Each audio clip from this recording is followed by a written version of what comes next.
ان لازم تتخلص من المنطقه دي. واتمنى ان كل الصحفيين اللي بيشتغلوا في مجلات الانديه او في مواقع الانديه يشتغلوها حب مش حرفه او مهنه بتاخد منها اجر. بس صعبه قوي.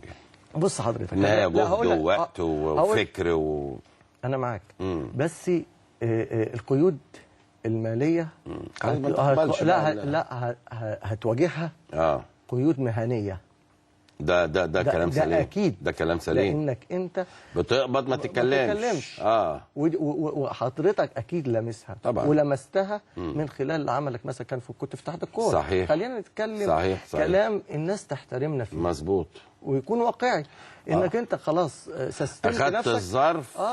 عمرك ما هتخبط في الزبون ابدا. بالعكس هتفضل تطلع فيه عمال على بطال. وضروري والنوعيه دي موجوده وكلنا عارفينها وحافظينها بالاسم. دي 90 بالاسم. خلينا نتكلم في الوسط الاعلامي 90% من المهنه بالشكل ده. فخلاص يبقى انت اساسا مش هتقدر تحط او تعالج سلبيات، لان هي داخله في المنظومه ككل اللي انت جزء لا يتجزأ منها. صحيح. واخد بال حضرتك؟ فدي منطقه ليها محاذير. طبعا لا، انا هرجع واقول لك ان طبعا اكيد في مشاكل في نادي الزمالك. النهارده لما تفتح كل الجرايد النهارده في البرنامج عندك طوال كام سنه حضرتك شغال؟ انا بقول دايما في ضغوط. حجم نادي الزمالك في الاخبار اللي انت بتطرحها والمشاكل مقارنه بالنادي الاهلي المنافس. لا كتير. ده مش ممكن. انا بفتح اي برنامج في الفضائيات او في التلفزيون المصري او حتى في الصحافه بالظبط كده او في المواقع 90% زمالك. ايه السبب من وجهه نظرك؟ هل هي اداره؟ هل هي قله امكانيات؟ هل هي عدم حب؟ هل هي تكالب على المكان وعلى الكراسي؟ انت عايز ساعتين وشويه. كل اللي انت قلته ده. كل اللي انا قلته ده. مش انت عايز الواقع الصراحة. كل اللي انت قلته ده. بس العمليه مش منتخب معين. انسى الموضوع ده. الموضوع مش محاكم. كل اللي بيطرح في وسائل الاعلام المختلفه عن مشاكل نادي الزمالك كلها بتتعالج بطريقه غلط وبيشتغلوا على منهج غلط. لان هقول لك حاجه. لو هي منطقه محكمه وقضايا، طب قول لي في التسعينات الزمالك خسر الدوري 7 سنين ورا بعض او 7 مواسم ورا بعض. يعني انا بقى بنتقل من 7 مواسم انت بتعيشها دلوقتي عجاف. الناس بتبررها بشكل قضايا ومحاكم ومرافعات والمشاكل دي ومعين ومنتخب. طيب ما في التسعينات نفس الشيء. طيب شيل التسعينات والفتره ديت وتعالى في 100 سنه. ما 100 سنه ب 11 دوري. يبقى اذا انا عايز اوصل حضرتك والناس الى منطقه معينه، وهي ان الاداره اللي فيها خلل دي مساحتها كبيره. دي انا شايف ان القرار بتاع تركك للنادي مش هيكون قرارك بعد النهارده. اتصور هيبقى قرار الاخرين. انت دايس جامد قوي، خلي بالك. لا اتصور مش هيكون قرارك. لا انا عمري ما انا باخد قراري بايدي. زي ما قبلت زي ما ممكن ارفض. واعتقد اني انا يعني مش باقي على حاجه. يعني انا مش بشتغل باجر علشان لا، دي منطقه بالنسبه لي مقفوله نهائيا. لا، انتقادك القوي للاداره دلوقتي. لا انا مش بتكلم على اداره النهارده. انا مش بتكلم على مدار سنوات. بالعكس انا بتكلم على 100 سنه. ما احنا لازم هو جمهور الزمالك مش نتكلم بواقعيه طبعا عشان نغير السلبيات دي لايجابيات. مظبوط. يرتقي بيها نادي الزمالك لمستوى البطولات. هو المفروض ايه؟ المفروض ان ممكن الناس تقبض وتسكت. لا، انا مش بتكلم برضو على سياسه مجلس اداره معين ولا مجلس اداره منتخب عشان الناس ما تربطش بس بالاحداث. ولكن طب انا عايز اي حد يقول لي ليه الفتره دي كلها الزمالك ما بياخدش بطولات؟ انت شايف ليه؟ ما هو طالما انا هسيب مرغما ما حد يقول. لا غيري بقى، حد يقول غيري. طالما الكلام ممكن ما يكونش على هوا المسؤولين، على هوا اي حد، انا ما اعتقدش ما تفرقش معايا اكون موجود او ما اكونش موجود. بس بيدي لبيد عمرو ده افضل. لا ولازم الناس تحترم بعضيها وتحترم وجهات النظر وتحترم انك انت راجل صحفي حر ممكن تقول ايه الصح وايه الغلط، بس مش وانت معانا. بس مش وانت معانا وانت مش معانا. هي ده قمه التخلف. هي دي الافكار اللي موجوده مع الاسف. للاسف بقى. وانا ما فيش حد هيجبرني ان انا هتشرب من الافكار دي. ما حدش ولا هيكون ان انا هقول كلمه الحق مهما كنت انا بره المسؤوليه او جوه المسؤوليه. بل بالعكس، انا الحمد لله انا بتكلم وانا لسه في المسؤوليه. واخد بال حضرتك، وانا اللي هاخد قراري بايدي. ما فيش ادنى مشكله. اخشى ان القرار يكون اسرع من قرار ايدك. ولا ما اعتقدش بعد هذا الحوار. لا وانا ما قلتش حاجه. انت ما قلتش حاجه. لا انا لسه. انت قلت مجرد مشاكل موجوده باستمرار وايه اللي مخلينا ان احنا ما ناخدش حاجه ولا بد من الاداء. الناس عشان ما تطبطش بس الكلام ده على مجلس المعين. المجلس المعين ده انا اشتغلت معاه. نعم. ناس كلها محترمه، ناس كلها بتشتغل بجد وباجتهاد، واعتقد ان الموضوع اكبر بكتير من فتره معينه، من سنه او سنتين او 3. انا بتكلم على سنوات طويله. طيب خلينا ننتقل عشان الناس يعني تبقى معانا ومصحصحه. انتوا عندكم ازمه بوتيكات والمفروض كان في بنك هيجي ياخد او حاجه زي كده ورفضتوه؟ لا بالعكس. النهارده في الجزء الثاني كان في الجلسه اللي انا عرفته يعني ان الموضوع لسه مطروح وان هيتم التجديد خلال على يوم الخميس. وهيحقق ان شاء الله ايرادات كويسه جدا. كويس. لكن القضيه بتاعت الاستاذ ممدوح الثلاث؟ لا، في قضيه الرد يوم السبت، وبعدين يوم السبت اللي جاي وبعدين الثلاث. لا ما فيش حاجه اسمها ثلاث، بس يوم السبت هيتحدد الجلسه اللي هيتم فيها الفصل في الدعوه. الفصل في الدعوه اللي هو التنازل بتاع المستشار مرتضى. بالظبط. الرد هيكون السبت. نتكلم بقى يوم السبت نعرف الجلسه اللي بعديها اللي هيتم فيها.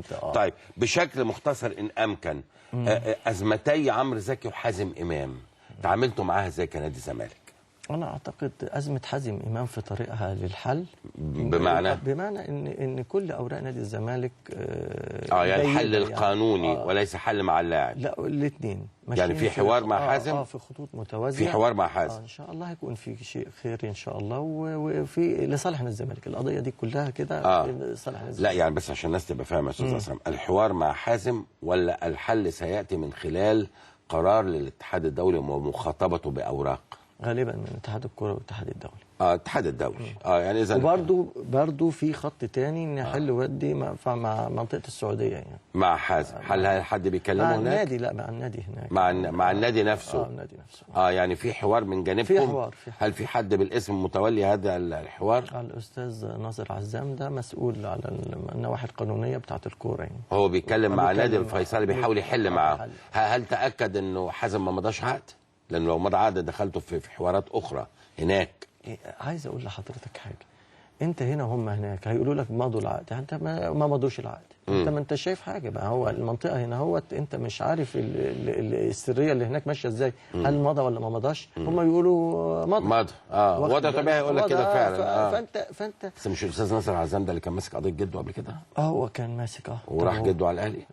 طب وهي دي ايه علاقتها؟ اوكي. لا ناصر عزام ملوش ذنب في انا ما اعرفش. لا هو انا ما اعرفش. بس خلينا بنتكلم. ده ناصر عزام مسك القضيه بعد ما الاوراق تمت يعني. ده هو في يناير الكلام بعد ما الموضوع يعني يعتبر استوى. هو جاي جاي ياخد الملفات بعد ما تمت يعني. مش طب عمرو زكي؟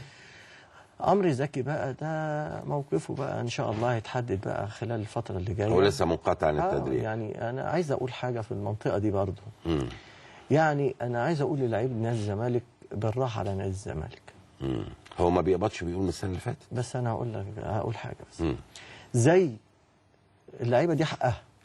العقد شريعه المتعاقدين ومن حقهم الفلوس وال25% وال50% والملايين ربنا يزيد ويبارك. لكن زي اداره نادي الزمالك واعضاء نادي الزمالك وجمهور نادي الزمالك صبر على اللعيبه 7 سنين، فنتمنى من لعيبه الزمالك انها تصبر على نادي الزمالك نفسه 7 شهور. طب هل الكابتن حسن شحاته راهن عودته للتدريب بالاعتذار له هو شخصيا، ولا عمرو ما فتحش الحوار ده من اساسه؟ لا ازاي يعني، هو هياخد رايه يعني ولا ايه؟ لا يعني هل الكابتن حسن شحاته مشترط انه عمرو يعتذر له عشان يسمح له بالتدريب؟ هو لازم يعتذر له طبعا. اوكي، ما انا ما اختلفتش معاك، انا متفق معاك. يعني هل هذا هو الامر في المنطقه دي؟ لا هو عايز الفلوس بتاعته. يعني بعد كده يعتذر له وبعدين يلعب. فالامور. طب انت كلمت عمرو انت شخصيا؟ لا وانا ما يعني ما بتخشش في المنطقه دي. ما بخشش في المنطقه دي. اوكي. لكن عمرو ما بيتدربش؟ لا ما بيتدرب. ربما بيتدرب بره النادي الله اعلم، لكن في النادي ما بيتدربش. انا عارف ان هو بيتمرن عن المطراوي. بص كابتن عمرو انا بحبه، هو عارف كده، وعلاقتي بيه جيده جدا من ساعه يعني انا كنت عارفه من قبل ما يجي نادي الزمالك. نعم. ولكن الموقف بتاعه انا اكيد زعلان زي اي زملكاوي زعلان، الا ان عمرو من اللعيبه الجدعه. الجدع يعني مش مجرد كلام يعني. وبيدي وعلى كلامه ما قبضش من السنه اللي فاتت، وعنده التزامات وعنده كذا وعنده كذا وعنده كذا. احنا نقدر موقفه فعلا. الراجل راح يتعالج على حسابه، وده لازم نشيد بيه ودوره ان هو اجتهد وعبر منطقه حتى العلاج، وان هو رغم ان السنه اللي فاتت ما اداش بقوه وما ظهرش بصوره جيده. كان مصاب. كان مصاب. الا ان هو تماسك وطحن على نفسه، وقدر ان السنه دي بدايه موفقه جدا وشايفها متميزه جدا قوي. رغم انه هو غاب سنه، لان هو رجع بقوه وبيدي بكل قوه. صحيح. لكن احنا كنا نتمنى منه انه يواصل مرحله العطاء في هدوء. ممكن نختلف، بس ما نختلفش قدام الناس يعني. وده عيب ودي من على فكره من سلبيات نادي الزمالك. انا بشعر ان نادي الزمالك ابوابه مفتوحه مفتحه للكل. للاسف الشديد في منطقه اعلاميه ما فيهاش خبره جوه نادي الزمالك. حسين ياسر نفس الوضع ومشي وراح برضه ليرز. بس انا النهارده قريت تصريح للكابتن اسماعيل يوسف، ما اعرفش مدى صحه، لان الواحد احيانا بيقرا تصريح كتير ما بتبقاش الراجل صرح يعني انه اتصل وان حسين ياسر اتصل وعايز يرجع والكلام ده. هل عندك معلومه بالنسبه بص انا ما بعترفش بالكلام ده كله. يعني انا اللي انا بعترف فيه الاتصالات التليفونيه والكلام ده ما بعترفش بيه. لكن لازم انا اشوف اتخاذ اجراء ايجابي ان هو يجي ويعتذر ويقدم طلب بالعوده. بعد كده بنشوف عمليه حل الازمه بقى مع النادي البلجيكي تيجي ازاي. بس انا ما اعتقدش الكلام ده سمعناه كتير، والرغبات دي وفي ناس وسطاء وبتاع. الكلام ده بقى له 3 اشهر في الموضوع ده شغال. لكن احنا ما شفناش ايجابيه واحده. واخد بال حضرتك؟ خلينا نتكلم في ضوء معطيات حقيقيه في ايدينا. انا معاك 100%. شائعات بقى كلام استهلاك. لكن انت عبرني على حبك. يعني انت عايز تقدر وانا احبك. بالظبط كده. لكن انا هقعد اتكلم وتليفونات ومراسيل والكلام ده الكلام ده مضيعه للوقت. انا بتفق معاك.